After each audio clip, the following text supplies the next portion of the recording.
चूना ला लिया के देखे तो वीडियो बना रहे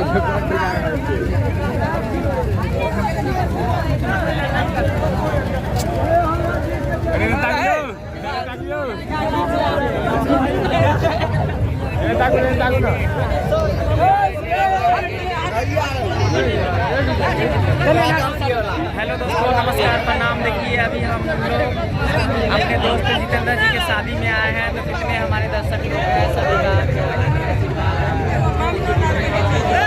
हम लोगों से मिलने के लिए आए हैं।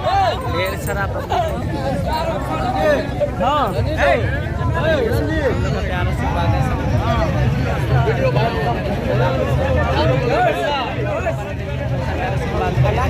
इस तरह चैनल पे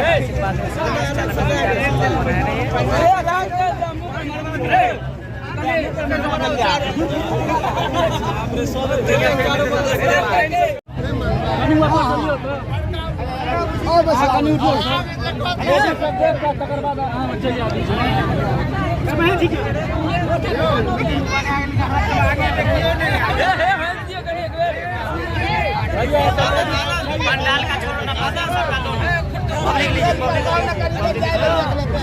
स्टेज पर कहीं जाइयो ना, स्टेज पर रिबन लगल से परिवार नहीं जा रहा है, स्टेज घुसा दियो ना। हां हटा रिबन है करे जखन लड़का तुम तखन बांधबे। चलिए कोई बात नहीं।